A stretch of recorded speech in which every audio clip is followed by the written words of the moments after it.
ഡൽഹിയിലെ വലിയ വാർത്തയിലേക്ക് തന്നെയാണ് പോകുന്നത്. ഡൽഹി ഹൈക്കോടതി ജഡ്ജി യശ്വന്ത് വർമ്മയുടെ ഔദ്യോഗിക വസതിയിൽ നിന്നും പണം കണ്ടെത്തിയ സംഭവത്തിൽ ഡൽഹി പോലീസിന് ഹൈക്കോടതി രജിസ്ട്രാറുടെ നോട്ടീസ് കിട്ടിയിരിക്കുന്നു. യശ്വന്ത് വർമ്മയുടെയും സ്റ്റാഫിന്റെയും സുരക്ഷാ ഉദ്യോഗസ്ഥന്റെയും ഫോൺ കോൾ റെക്കോർഡ് ഹാജരാക്കാൻ ആവശ്യപ്പെട്ടാണ് നോട്ടീസ് നൽകിയിരിക്കുന്നത്. വിവരങ്ങളുമായി ഡൽഹിയിൽ നിന്ന് ശരത് ലാൽ ചേരുകയാണ്. ശരത് ലാൽ, ഏതായാലും ഈ വിഷയത്തിൽ ഹൈക്കോടതിയുടെ അന്വേഷണം വളരെ കാര്യക്ഷമമായി തന്നെ മുന്നോട്ട് പോകുന്നു എന്ന് തന്നെ വേണം മനസ്സിലാക്കാനല്ലേ? അതെ ലക്ഷ്മി പത്മ, കാരണം വളരെ സീരിയസ് ആയി വളരെ സൂക്ഷ്മതയോടെയുള്ള ഒരു അന്വേഷണത്തിനാണ് സുപ്രീം കോടതി ഇതിലേക്ക് മുന്നോട്ട് പോകുന്നത്. ഇതാണ് ഡൽഹി ഹൈക്കോടതിയും അതുപോലെ ഇപ്പോൾ അന്വേഷണത്തിന് 3-അംഗ സമിതിയെ വെച്ചിട്ടുണ്ട്.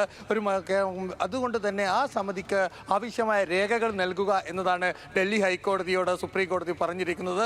അതുകൊണ്ട് തന്നെ ഈ ജസ്റ്റിസ് യശ്വന്ത് വർമ്മയുടെ 6 മാസത്തെ കോൾ റെക്കോർഡുകളും അതേപോലെ ഇന്റർനെറ്റ് പ്രോട്ടോകോൾ റെക്കോർഡുകളുമാണ് ഡൽഹി പോലീസിനോട് ഹാജരാക്കാൻ ഉത്തരവിട്ടത്. ഇന്നലെ വൈകിട്ട് 11 മണിയോടെയാണ് ഡൽഹി പോലീസ് കമ്മീഷണർക്ക് നേരിട്ട് തന്നെ ഡൽഹി ഹൈക്കോടതി രജിസ്ട്രാർ ഈ ഉത്തരവ് കൈമാറിയിരിക്കുന്നത്.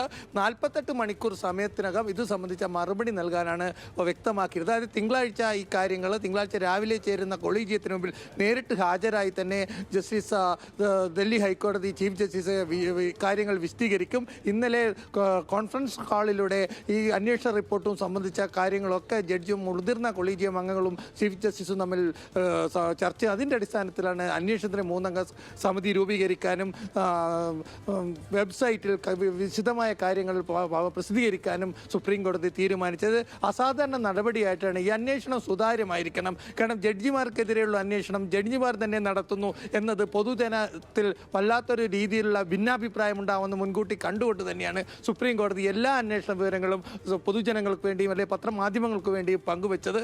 അതുകൊണ്ട് തന്നെ ഈ കാര്യത്തിൽ ഇന്നലെ തന്നെ കോൾ റെക്കോർഡുകൾ ജസ്റ്റിസ് യശ്വന്ത് വർമ്മയുടെ 6 മാസത്തെ കോൾ റെക്കോർഡുകൾ ആവശ്യപ്പെട്ടു. അതേപോലെ അദ്ദേഹത്തിൻ്റെ വസതിയുടെ സുരക്ഷാ ചുമതല CRPF 14 കമാൻഡോകളുടെ കോൾ റെക്കോർഡുകളും ആവശ്യപ്പെട്ടിട്ടുണ്ട്. ഡൽഹി പോലീസിൻ്റെ PSO വ്യക്തിഗത സുരക്ഷാ ഉദ്യോഗസ്ഥൻ അദ്ദേഹത്തിൻ്റെ കോൾ റെക്കോർഡും ആവശ്യപ്പെട്ടു. അതേപോലെ തന്നെ സർവൻ കോട്ടയത്തിൽ താമസിക്കുന്ന വീട്ടിലെ സ്റ്റാഫ് 12 സ്റ്റാഫ് അംഗങ്ങളാണ് ജസ്റ്റിസ് യശ്വന്ത് വർമ്മക്കുള്ളത്.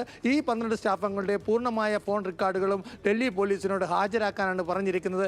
ഏതായാലും ഫോൺ റെക്കോർഡുകൾ അസ്വാഭാവികത ഏതെങ്കിലും രീതിയിൽ അഴിമതിക്കുന്നതിന് സാധ്യതയുണ്ടോ? പിന്നെ വളരെ പ്രധാനപ്പെട്ട ഒരു കാര്യം ലക്ഷ്മി പത്മ, ആരാണ് ഈ കത്തിക്കരിഞ്ഞ നോട്ടുകൾ 15-ാം തീയതി രാവിലെ മാറ്റിയത്? 14-ന് രാത്രി ഹോളിയുടെ രാത്രിയിലാണ് ഈ തീപിടുത്തം ഉണ്ടാകുന്നത്.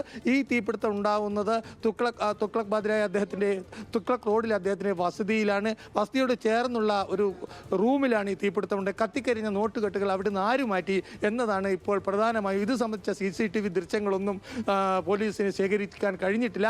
ഇപ്പോൾ ഏതായാലും ഹൈക്കോടതിയുടെയും സുപ്രീം കോടതിയും വിജിലൻസ് വിഭാഗം ഇത് സംബന്ധിച്ച അന്വേഷണം നടത്തുന്നുണ്ട്. ലക്ഷ്മി,